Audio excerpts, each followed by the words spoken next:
to the Bear Woznick adventure. Kickstart that engine and roll thunder with the pack.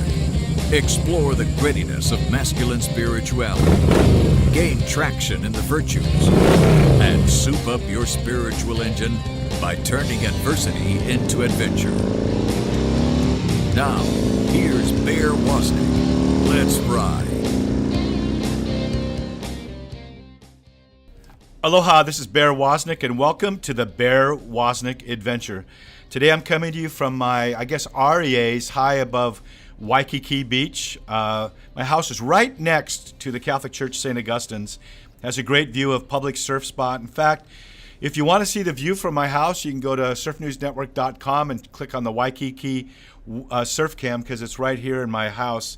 We've had some really beautiful surf here lately, and it's kind of dropped a little bit, and then this weekend it's going to get big and juicy. And we have speaking of big and juicy, we have as our guest today Jason Jones, and he's sitting here right in front of me. Normally we do this remote, but Jason's in Hawaii. It's his home too, so we get together. Aloha, big and juicy, Jason Jones. I gotta go. Hey, Bear, it's good to see you, brother. You live the dream. Can I say something? You live how people think I live. Yeah, I live the dream because I know Jason Jones. No, people think how your life really is how people picture my life. I live on the other side of Hawaii. I live where, real people live. This is fancy. Don't paint that picture. It's not that fancy. It's kind of fancy. It's just a little surf shack. It's beautiful. Yeah, but we are high fortunate. above the beach, looking at Diamond Head and the ocean. Yeah, it is beautiful. I live on I always say it's like a 9-hole golf course because Cindy and I paddle out here. We have 9 different reefs that we surf on. Oh, that's beautiful. So we do the front 9 and the back 9. So we paddle one direction and surf, catch 1 or 2 waves each reef, and then turn around and come back. So it is really beautiful. Hawaii, no matter where you live in Hawaii, it's paradise. Yeah. But I invited Jason Jones. I made a special effort to get him on my show because an event that happened last weekend. Jason, to me, he's my favorite. He's one of my favorite guests I've ever had on the show. He's also the first guest we ever had on our show several years ago, and he still keeps coming back because he just loves misery. But I want to get right into the event that happened this last weekend. I know you wrote an article about it, and is it CatholicVote.org? Your recent article? Yeah, it's a Catholic Vote, and you can check them out on social media as well. Catholic Vote, and they have a great podcast as well with Stephen Harriet. Do you think it's almost as good as mine? Almost. Well, tell us what happened on Sunday when you went to Mass on Mother's Day. Yeah, well, it's Mother's Day, right? And we didn't go. We went to my old parish because a young woman, a single mom living in a shelter with her young baby, my wife and I wanted to invite her to our house for brunch after Mass. And so her parish we went to her parish instead of ours, which was our old parish. So I got there with my wife and 5 of my 7 children, and a pro-abortion, a well-known, aggressive advocate of abortion and assisted suicide slithered in to the pew in front of us. His name is Willis Spiro. He's a state senator running for lieutenant governor. And when we used to go to that parish, he would show up, at high-traffic events because a lot of politicians look at Mass the way they look at their Rotary Club membership or their Friend of the Zoo participation. They go to Mass like they go to the Rotary Club. It's for their participation trophy. And Willis Spiro, by all accounts, it appears to be that's what he sees the church for because he only shows up on Mother's Day, on Easter, da-da-da. And every time he shows up, I walk up to him and I ask him politely not to present himself to communion. And I inform the ushers that this man is a scandal and an aggressive advocate of abortion and assisted suicide, just voted for assisted suicide. Please inform Father, and he shouldn't be receiving communion. That's a great way to do it. You ask the ushers to go in. Yeah. And so what is the result of that now? So you didn't cause a big stir, but but you actually went up to the front of the church, I think. I did go to the front of the church prior to Mass and just announced that Willis Spiro was there, and that when he receives communion, it's sacrilegious, and also he brings shame on our parish and on every family there. And so what is your reference for that? How can you say that? What gives you the right to say that? The canon law you were referencing.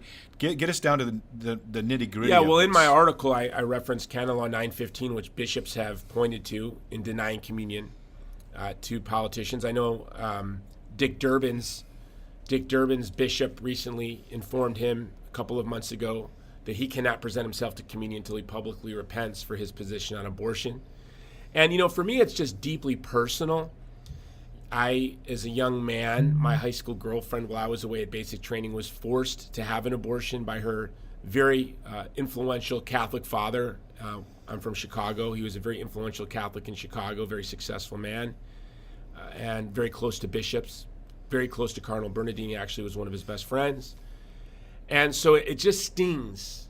It personally stings when I see this man who aspires to power, use the church as a weapon against the child in the womb, because he uses the church to get votes.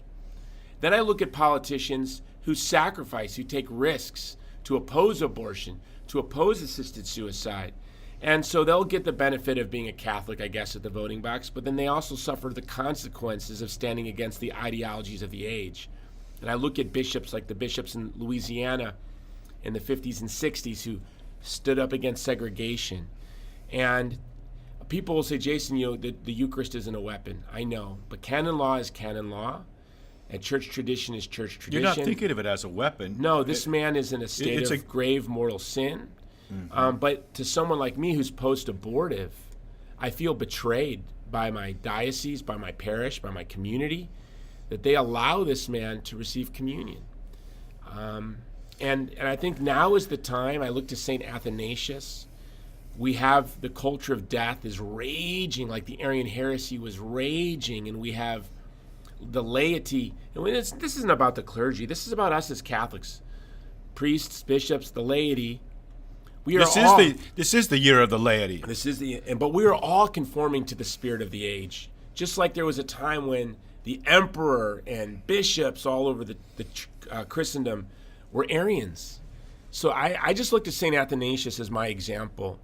And I'm going to stand for the incomparable dignity of the human person against the spirit of the age. And I'm thankful to our church's teachings. I'm thankful even for canon law that clarifies this for us. That if you're a public scandal and to support the intentional destruction of the most vulnerable members of our family, the child in the womb, to aggressively campaign against any legal protection for the weakest members of our society is a grave scandal. To publicly advocate for and then vote in support of assisted suicide legislation, that is a scandal that strikes at the heart of what we know as Catholics to be the truth about the human person, their inviolable dignity. And so the laity, this is the age of the laity. And by the way, I don't expect the priest to know. We have priests in our diocese. They come from the Philippines, they come from Africa, they arrive. I don't expect them to know the ins and outs of the Anglo-American political community, let alone the particulars of their local house district. I don't expect them to know every politician that walks through the door. But, me as a Catholic who's been involved in politics in Hawaii for 30 years, I've known Willis Sparrow, for example.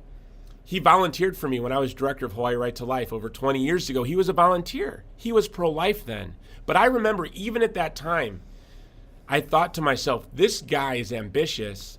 He thinks being pro-life is going to serve his ambition.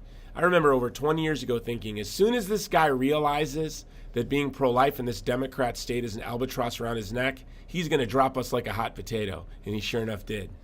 Okay, I was reading in St. Paul's letter to the Corinthians this morning during my prayer time, and there he talks about, he evangelized Corinth. He's gone for just a couple of years, and all kinds of stuff is happening there. They fell into a grave, moral sin. And there's one person in particular who was, I guess, having sex with his father's, or his stepmother, basically. And Paul outlined the steps to take, call him before the assembly, and have nothing to do with him. We're not saying that, we're not advocating that we should be, at this point, going up to the bishops and say excommunicate him. That's a large step for a lay person to do. They're actually already excommunicated. But Canon Law 915 says they have already been excommunicated. But what I'm saying, there is something that I can do next Sunday if I see someone. This is what I'm talking about. Just what's the very first step along that path? Thank you, Bear, for being concrete. Yeah, I think if you see a candidate who's pro-abortion, and by the way, I've been approaching this guy for 5 years. Every time I see him, please don't present yourself to communion. Please don't present yourself to communion. I go to the ushers and I go to the priest. I actually asked to meet with the parish priest. He actually asked me to meet with him, and he didn't show up, and that's why I wrote the article. I'm like, okay, I showed up, you didn't show up, now I'm going to write an article. But what I suggest you do is do what I do. Go up to them and say, excuse me, I'm sorry, but you openly oppose protecting the weakest members of the human family, the child in the womb, for legal protection.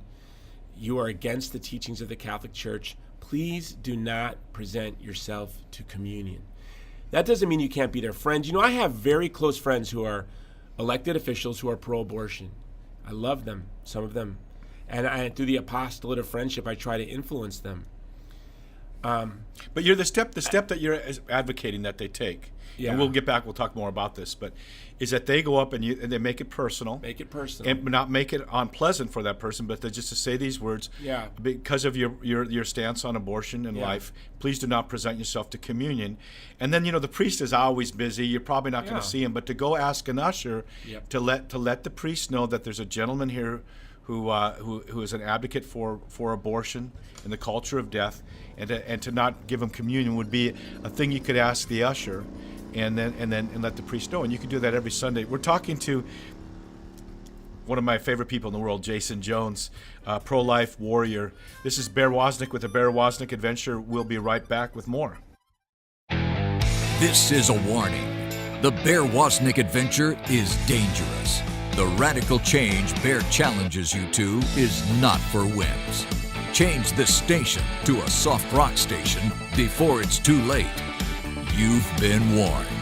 Now, here is Bear Woznick. Aloha and welcome back to the Bear Woznick Adventure. I'm your host, Bear Woznick. We want to invite you to go to my website, deepadventure.com. It's a great website. You can join along with the rest of us in fighting the good fight and evangelizing for the Catholic faith by becoming a member of Bear's Man Cave. Father's Day is coming up pretty soon. It's a great gift for the women to give to their men. A membership they can only join by going to our website. Bear's Man Cave is kind of a twofold thing. First thing is it's a private Facebook group, but you can't join it any other way than to go to my website, deepadventure.com. And then we screen the people who want to become a member, and then which 99% of the people are allowed in, but sometimes we get some crazy people that want to be a member. And then they're actually invited to be part of our every 2 or 3 or 4 weeks we have a live video chat. So all the men get together and we have a dialogue. Right now we're reading through my book, Deep Adventure, The Way of Heroic Virtue. And when you sign up, you get a free Long Ride Home coffee cup. But what I really dig about it is the men that are part of this private Facebook group will post things about what's happening in their life, asking for prayers, challenging each other, encouraging one another. I like to personally quote, John Wayne and Bruce Lee and Mike Ditka and different types of people like that. But I also like to quote Fulton Sheen and John Paul II and Athanasius, who's one of the saints we've been talking about today. And so the men will share beautiful, powerful quotes. They encourage each other. They'll challenge each other. And then every 2 or 3 weeks, we get together for live video chat, and we all talk together. So encourage your men. I'm encouraging the women to go and to buy a membership in Bear's Man Cave for the men in their lives for Father's Day. Women are such a huge part of our ministry. People say, well, your ministry's just for men. But no, we have more women that follow us than men. But as far as the men that are part of our ministry and do participate and believe in it, it's usually a woman that brought them to us. So women, we love you. Remember when in Paul's ministry, it talks about the women that had influence in that city and that were a great help to him. The first European convert was a woman. She opened up the door for all of Europe, for all of us. So we want to encourage the women to be a part of our ministry and to go to our website, deepadventure.com, and maybe get their men a subscription to the Man Cave. But today we have a guest. I asked him to make a special trip into Waikiki all the way from the other side of the island. Jason Jones is here, and we're going to talk about an incident that happened last Sunday at Mass in which he stood up for the rights of the most vulnerable among us. Jason, welcome back to the show. Good to be here, brother. I think it's like maybe your 10th time or 12th time. We've had you on the show more than anybody. We always have a great conversation. But this event that happened last weekend wasn't just the reason why I wanted you on the show is I want this to happen all over America and all over the world now. This is the year of the laity. Yeah. And when you see someone, as you did, who's a very well-known pro-life, pro-abortion advocate, recently promoted the assisted suicide in Hawaii, you went up and made a point to ask him not to present himself for communion, and you went further than that and asked the ushers to do something about it too. I did, yeah. And one of the ushers actually, here's what's beautiful about everything and how it's been unfolding. An usher came up to me after Mass, very upset with me. And he asked me why I did that, especially the making the announcement. I went in front of, when I went in front and made the announcement. And I said, well, because Will Spiro's pro-abortion. Now, the usher, who's from the same ethnic background as Will Spiro, so you could tell he had an affinity for the guy, It's a Filipino parish. When I told him that he was pro-abortion, he goes, no, he's not. I said, yes, he is. He had the look of sadness and betrayal in his face. And I said, that was strange. Well, on Facebook, this article's gone viral, and somebody liked it and messaged me from a Facebook page that had shared my article, and I looked at the Facebook page of the guy to see who it was, and it was the usher. It was the usher that initially challenged me and called me out for doing that, saying it was rude. But when he found out that Willis, because what we forget, Bear, is not everyone's informed on the voting records of all these folks. And I want to say something. People have come up to me after Mass and said, thank you for your courage. I said, you should be thanking me for my restraint. Amen. Amen, right? Because what they don't understand is here, my situation's a little different. Now, when you're listening to this, you're going to be like, I can't do that. You need to do it. Gently, kindly, but you need to do it. And it's going to take courage for you. Well, why? But it doesn't take courage for me, and here's why. I'm in a very unusual, tragically not uncommon, maybe, but unusual situation is that as a teenager, my high school girlfriend and I, when we found out she was pregnant, I dropped out of high school and joined the Army on my 17th birthday. While I was in basic training, her father beat her up, dragged her to Chicago Masonic Hospital where she had a third trimester forced abortion.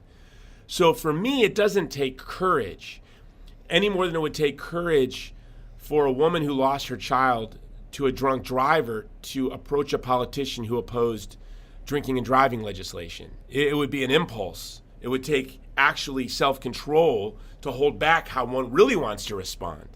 So I understand that. And if you're a man who, because you were scared or confused, encouraged your girlfriend or wife to have an abortion or sat silently by while she made that decision, you may be held back by your personal embarrassment or shame. Same thing for a woman who's post-abortive, but you're going to want to. Here's what I say. As challenging as it is to do this, please do it. Do it. It makes you uncomfortable, but it makes we get mad at our priests and bishops, but it makes them uncomfortable too. It makes all of us uncomfortable. By the way, Bear, as you know how I am, and I wanted to respond, but we were having this young homeless girl meet us at the parish. Homeless mother, I believe. Homeless mother, yeah. And I didn't want her to walk into me getting into a fight if this escalated. So it was my wife who said, look, he's there. You need to go say something to him. And I said, no, not today. Not today, because this young woman's meeting us. And my wife looked at me and she said, if you don't do it, nobody will do it. And then I looked at my wife, I looked at my kids, and my kids were like, Dad, you go do something. And then when I walked over there and I said, please don't present yourself to communion, his girlfriend said, how dare you do this? This is a church. And then my 6-year-old daughter said, yeah, this is a church. How dare you be here? And what did your son say after Mass? I think one of your sons. So we were in the car after Mass yeah, because the politician it got a little heated. And I said to my family in the car driving home, I said, I'm sorry, guys, if that made you uncomfortable. I didn't mean to embarrass you.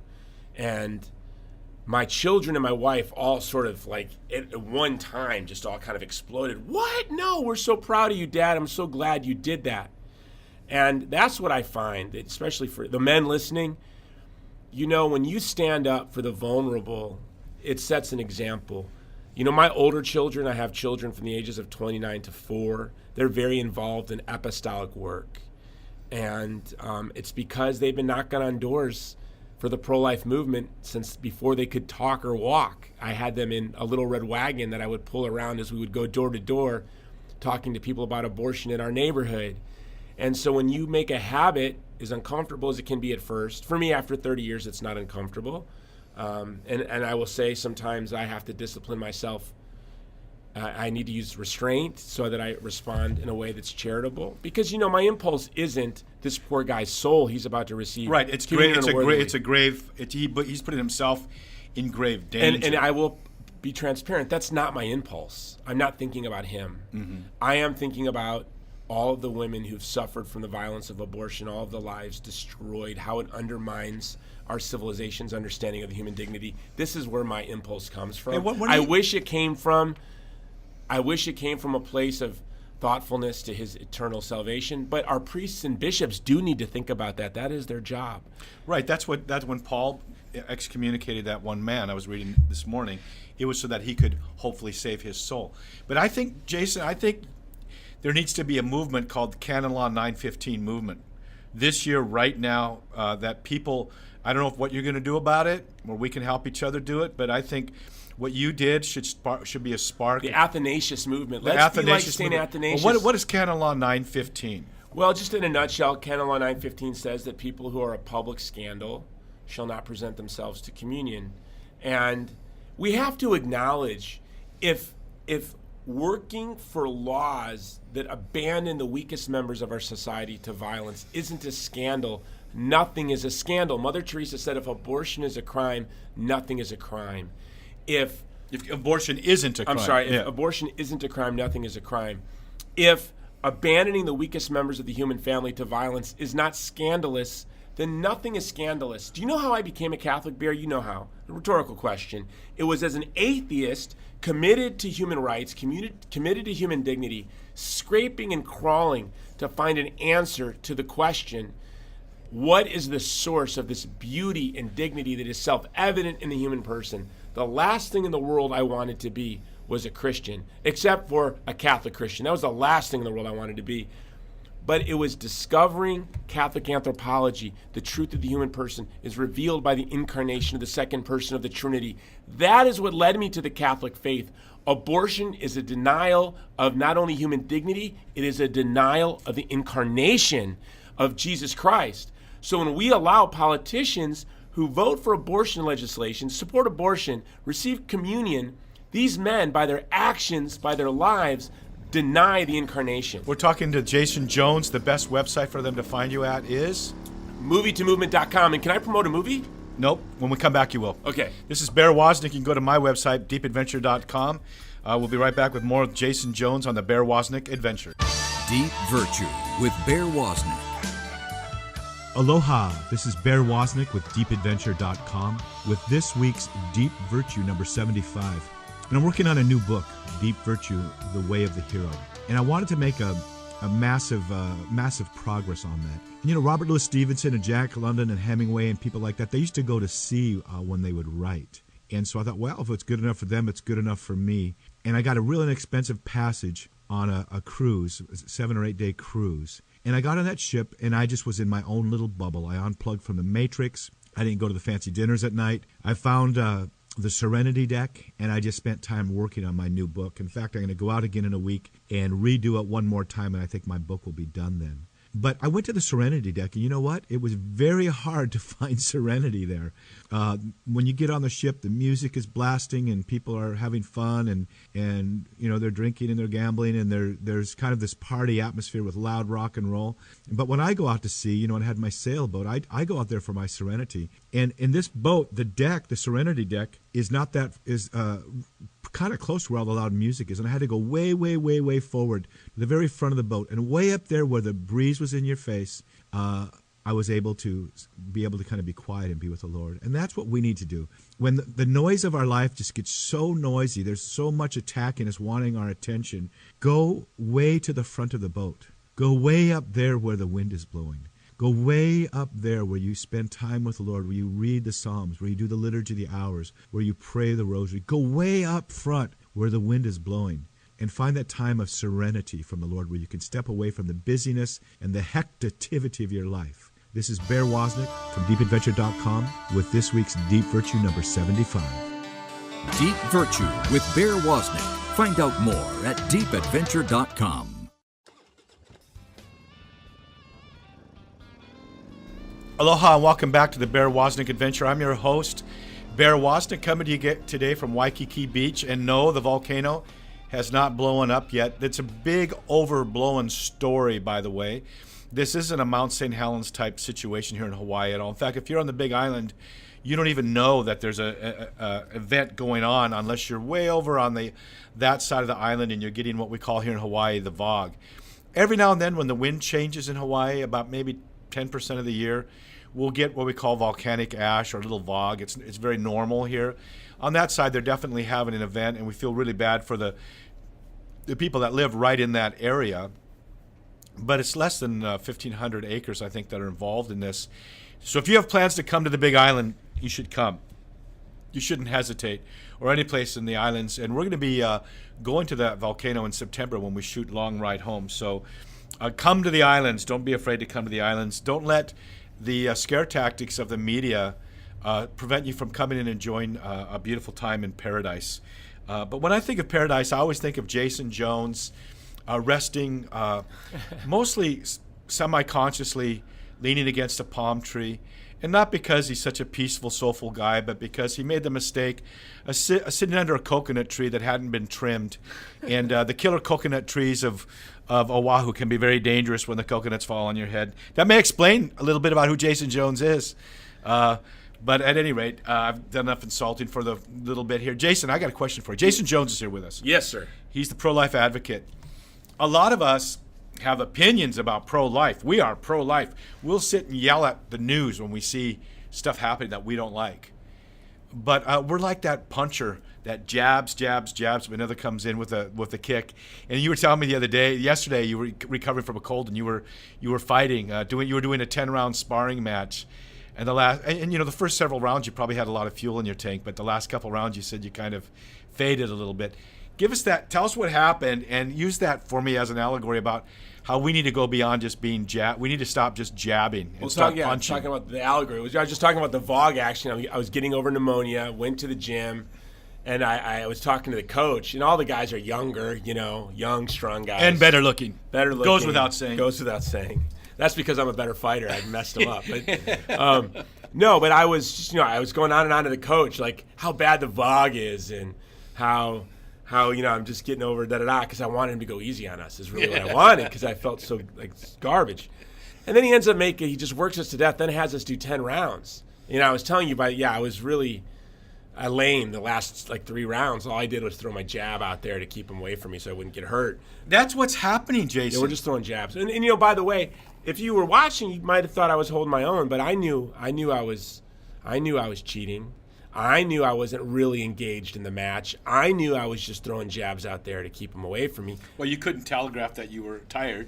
Yeah, no, I think I was telegraphing great fatigue, actually. But no, you're right. And that's what we've been doing as a church. Let us be honest. It's either one of two things. Either we as Catholics have not been serious about defending the vulnerable from violence, the child in the womb, or we are impotent. That's the only two choices, because in the United States, the child in the womb has less legal protection than in Sweden or France. Than some cats. Yeah, than cats. Let's face it. Than eagles, bald eagles. Right. So either we're not serious or we're serious and impotent. Now, I know what it is. We are not serious. We are not serious. A cardinal recently wrote a letter saying you couldn't be Democrat, an op-ed, you couldn't be a Democrat in good faith anymore as a Catholic. What inspired him to write that was not the Democrats' 40-year commitment to abortion. It was a bill that would have given money to his diocese failed to pass the state legislature. I'm glad he wrote it, but I wish that it would have been written 20, 30 years ago. There was a time, let's speak plainly, I'm not saying anything, I'm not being political here. There was a time where Catholics felt most at home in the Democrat Party. There was a time when the Democrat Party was the pro-life party. We have allowed the abortion industry to basically become the gatekeepers at the national level of the Democrat Party. You're not allowed to be pro-life. They just threw everything in the kitchen sink at Dan Lipinski, a beautiful pro-life Democrat Catholic man from my district of my youth in Chicago. And in the Republican Party, I'm involved in the Republican Party. We're always in the fight of our life to keep the pro-life plank in the party. So we have one party that's owned by the abortion industry, the other party that we're just clinging on to have influence in, and it's because we as lay Catholics have not been serious about protecting the child in the womb from violence. And as soon as we get serious, abortion's over like that. Okay, but I want to talk. I'm going to go right back to this same point that happened last Sunday when you approached a state senator, at Mass, who was showing up because it's Mother's Day, being opportunistic, trying to get some brownie points for being there. Yeah. And you went up and asked him, please don't present yourself for communion. You asked the usher to not let him, to tell the priest that he was there and not to serve him communion. Now, and then I asked to meet with the priest on Monday, and he didn't show up to the meeting. Okay, so And to be fair, I think he was busy with the conclave and forgot. Jason, let's do something. The Canon Law 915. Yes. Tell me what that says again. Well, I'm going to give you a website. I think it's canonlaw915.org. And American Life League has sort of led the way on getting the information out on Canon Law 915 and Cardinal Burke. Mm-hmm. But when you're a public scandal, don't present yourself to community. Okay, so I want to challenge all of our listeners, and you can go to my website, deepadventure.com, or Jason's Movie to Movement to get in touch with him. You can't friend Jason or I, but you can follow us on Facebook, Jason Jones or Bear Woznick.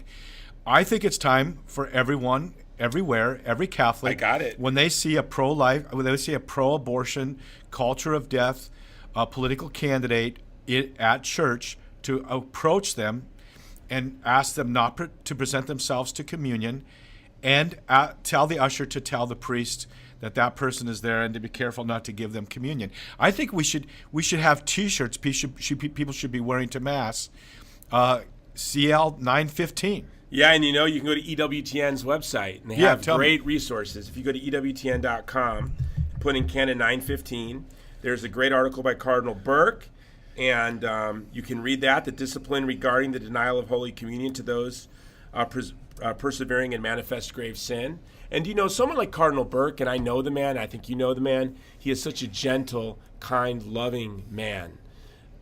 I pray to be like him. I know that when he writes on Canon 915, he is really worried for the eternal salvation and destination of these elected officials. Forgive me, listeners, I'm not. I am, as a father who lost his child to the violence of abortion, my conceit is pricked. I am personally offended, and it breaks my heart. I feel alienated. It makes me want to go home and read up on the Orthodox Church. That's how scandalous it is. That is how scandalous it is. So if I feel that way, how does it make others feel? And that's why I look to St. Athanasius for comfort. It doesn't matter what's happening around me. If my parish priest came up to me and said, Jason, we don't want you coming here anymore, I will think of Athanasius being driven out of his own church as a bishop. That's fine by me. Because my prayer, when I was an atheist, I would go with a friend to adoration. And I was praying. I would pray to a God if a God is out there. And I remember praying, and I had sort of this locution of, when would you want to be with Jesus? And I remember thinking to myself, when?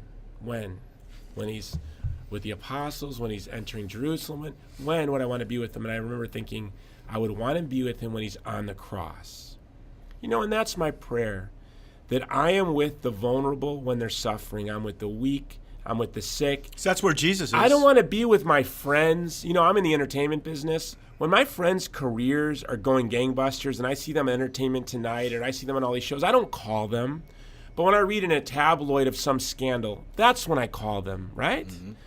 And I want to be with the child in the womb. I'm not interested in petty politicians. Dorothy Day said we should afflict the comfortable and comfort the afflicted. But what we do too many times, I think, is we afflict the afflicted and we comfort the comfortable. And when we allow politicians like Willis Spiro to present themselves to communion, we are comforting him. But trust me, he's comfortable. But all those post-abortive women who are sitting there and watching that, we're afflicting them. We are afflicting them. And they're not going to come up to you and say something. But I'm a post-abortive man. And I don't carry the secret shame of of wanting the abortion. I dropped out of high school and joined the Army. Walked away from a scholarship, an athletic scholarship, to be a father. So I have no secret shame. Now, sure, I got my high school girlfriend pregnant. Sure, I did what you do to get your teenage girlfriend pregnant when you're a teenager. But I was not a Catholic. I was irreligious, never been to church a day in my life. Even then I knew you protect your child. You nurture your child. You sacrifice for your child. And let's sacrifice for our posterity by standing up to abortion now. And we can do something about it, like what you did at Mass the other day. You saw a state senator walking into Mass, kind of grandstanding because it's Mother's Day. You walked up to him and said, please do not present yourself to communion. You asked the ushers to tell the priest that he shouldn't be allowed to receive communion. Every one of us can live Canon Law 915. This is Bear Woznick with the Bear Woznick Adventure. Our guest is Jason Jones. We'll be right back. Saddle up. It's time for Long Ride Home cast member Daniel the Boone Markham to ride herd on us and challenge us to man up. Notches.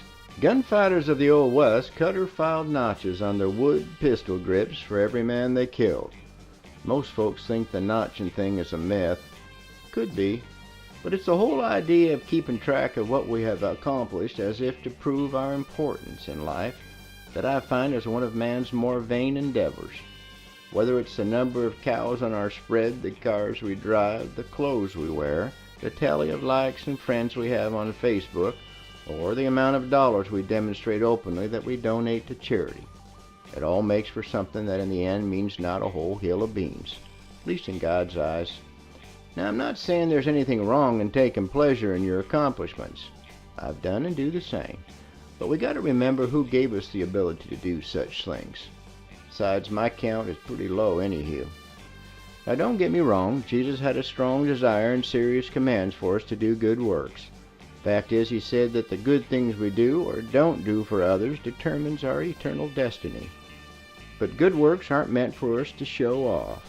In fact, if we do show them off, the good book says we've lost whatever reward Jesus would have given us otherwise. The gift of God's Son to us and the life he gave on Calvary's tree weren't cause of anything we did that was great or even good. God just flat loves us for some darn reason in spite of ourselves and our actions.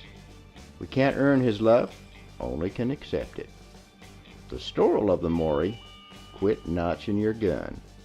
This is Daniel the Boone Markham at DanielTheBooneMarkham.com on a journey a few miles this side of heaven. Aloha and welcome back to the Bear Woznick Adventure. I'm your adventure guide, Bear Woznick. We're here in Hawaii for a couple of months here at my home in Hawaii. We also live in Cocoa Beach, Florida, about half the year. But the reason why I come to Hawaii is just so I can see my great friend Jason Jones. I really love, we've gotten to see each other, 3 times now. And Jason is going to be speaking on I've only been home a week. Yeah, but Jason's going to be speaking, I think it's on June 3rd or 4th. At the monastery, the Benedictine monastery. And it's so cool because Jason finally on that day, just happens to be the day you're speaking to the oblates, that they're going to make me a full oblate at the monastery. I've been Praise God. That's the Holy Spirit action plan. How great is that? I know. I've been a novitiate at the monastery since 2010. So that's like being the longest term white belt, in a dojo, But finally, I'm holy enough. And your relationship with them goes back to what year? When did you meet I would them? say it was 1975 that I got to know the Benedictines. I was in preschool. Yeah, well, it was so cool, Jason. I went there.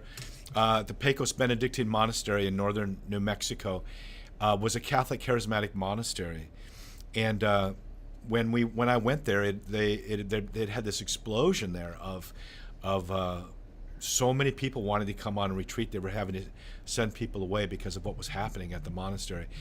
And I actually met the mother of my children there.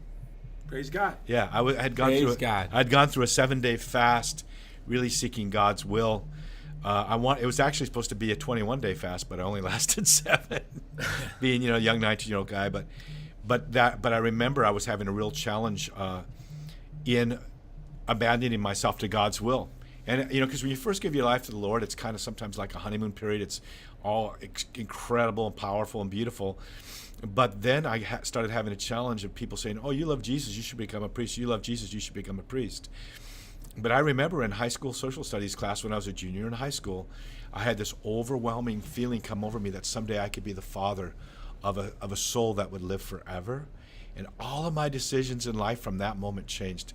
No, I didn't go to parties. I focused on getting good grades and becoming a good father. But at that point, I had to consider what was God calling me to do. And so I was able to abandon myself. I went to the monastery, and there was a guy there named Michael, and he knelt by the bed. Next, we had 2 beds in this little room. I didn't know him. He came in the middle of the night, and he prayed for about an hour. Jesus, I love you, and I give you my life. He said that over and over and over again. Praise God. And finally, after about an hour, I thought, Lord, as hard as it is to serve you, it's harder not to. So yes, whatever you say, I will do. And the next morning, I met the mother of my children. Now, what's interesting is 6 weeks later, I went back up to the monastery, actually to a seminary in Santa Fe, still seeking God's will. Because now that I abandoned myself to his will, I didn't know what his will was for me, to be a father or to be a priest. And I went to this seminary, and I went up on this mountain called Monte Sol. It overlooks a mountain called Monte Luna, mountain of the sun, mountain of the moon in Santa Fe. And I was like, Lord, what do you want? Just tell me what your perfect will is. What do you want? And finally, I had the sense, like you say, it wasn't a voice, but I had the sense of the Lord saying, well, what do you want? So I want to be a father. Well, don't you think I planted that desire in your soul? The Bible promises he will give us new and right desires, but he also will give us what we desire, both things. So I said, okay, then I want to be married. I want to be a father. I started to walk down this hill, which isn't an easy hike. And as I started down the hill, a young man was walking up, and his name was Michael too, which I believe means messenger. I'm not sure. But his name was Michael also. He said, what are you doing up here? I said, I'm praying. I go, what are you doing? He said, well, I gave my life to the Lord about 12 weeks ago because I read C.S. Lewis books. And I didn't know any Christians. And I said, Lord, I'm going to climb this hill 10 times. And if you're real, you bring someone up. You bring someone to the top of this hill. And this is my 10th time. And then we sat down and we prayed, a total stranger. And his prayer for me just confirmed all that the Lord had told me. And so now I'm a father of 4, and I have 2 that, died in miscarriages that are in heaven now. And so to me, life is very precious. But if life is precious to you, and you're a Catholic and you believe in pro-life, and you see someone at Mass that is going to present themselves to communion that especially public officials, that they make a living, they make their prestige, all that they are, is by advocating for death. What should we do about it? And you had other thought. Well, I just wanted to share this with you. Go where you want to go, Jason. Yeah, by the way, I like the direction you took everything. So I always tell my kids, do you know no father in the world loves their children as much as I love you? You know that, right? And I always say that. I'm like, nobody loves anybody. Nobody in the world loves anybody as much as I love you. How much do I love you, And I go on and on. And my daughter, who's now 26, when she was about 12, I was saying that. And she goes, Dad, you think you're joking, but I actually believe you. Believe me what? I do believe you love me more than any father has ever loved his child. I'm like, well, Princess, that's not true. I'm just saying. She goes, no. The way you fight for my sister who you lost to an abortion, we know she was a girl because the abortionist told my high school girlfriend, by the way, you had a little girl. She goes, the way you fight for my sister is unlike the way I have seen any man who has been involved in an abortion fight for life. And that lets me know, Dad, you really do love me more than other fathers love their children. I believe that. You think you're joking. The reason I say that is, as a father, as a mother, when you walk up to that politician at Mass and say, please do not present yourself to communion, you are telling your children how precious they are. You are demonstrating to your children, I will risk dirty looks. I will risk alienating my priests, my bishops, my deacons, my fellow parishioners. I'm willing to risk anything for another child. How much do you think I will risk for you? This is what they're getting. They're getting this. I was watching, they listened to you talk about how you love being a father.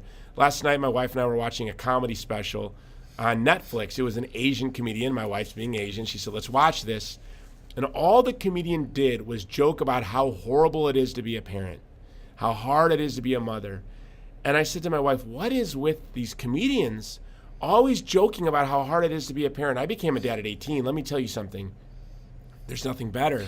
Jason, you know, it's like it's... what are you complaining about? It's hard, but you don't even think of it as being hard. Yeah, surfing's hard. Yeah, but I mean, you think of it, you look back... Life's hard. But I mean, I look back and go, how did I do that? But at the time, you're just like, all you care about is, I'm going to do the best I can for my kids, do the best I can for my kids. Someone wrote me the other day, they go, you live this life of adventure, you jump out of airplanes, you fly a plane, you do all this stuff.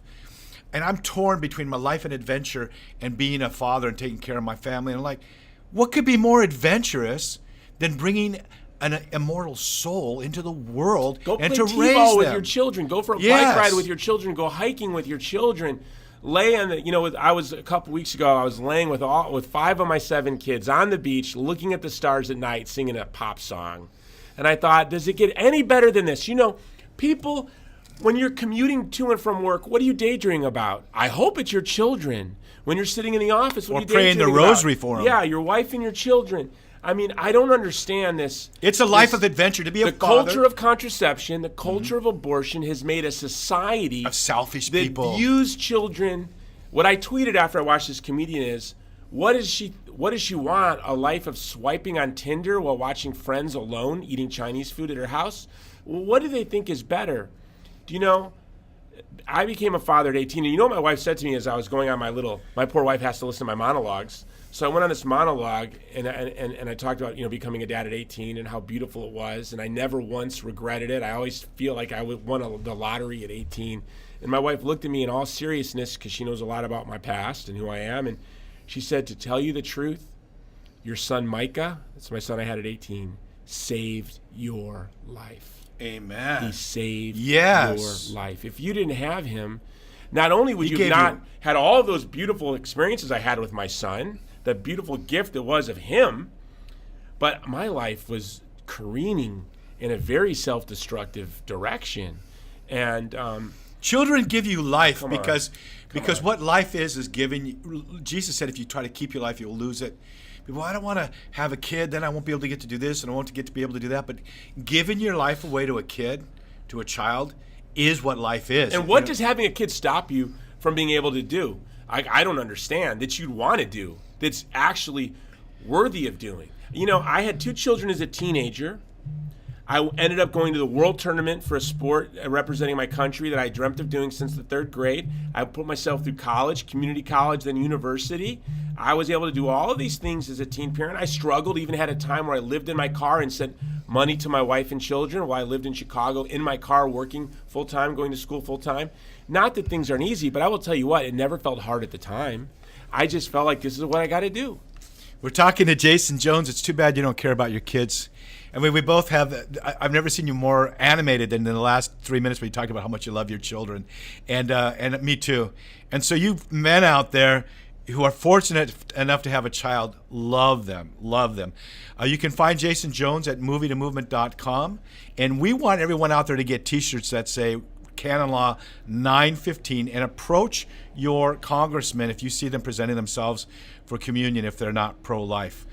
Jason, you got 1 second. I want to promote a movie, WraithTheMovie.com, WraithTheMovie.com, or go to Movie to Movement and look at it. It's posted up there. How do you spell the first word? WRAITH, Wraith, like a ring wraith. WraithTheMovie.com. It is a pro-life thriller. If Jason Jones says see it, you got to go see it. This is Bear Woznick with the Bear Woznick Adventure. You can find us at deepadventure.com. We'll see you next week. Love your children. They're the greatest blessing you have. You've been listening to the Bear Woznick Adventure. Go to bearwoznick.com to get your free audio and other exciting content. Plus, you can pick up the Long Ride Home 10-episode DVD set, autographed copies of Bear's books, Long Ride Home shirts, tanks, coffee cups, and even motorcycle pins and patches. And find out how guys can sign up for Bear's Man Cave online Facebook group. All at bearwoznick.com.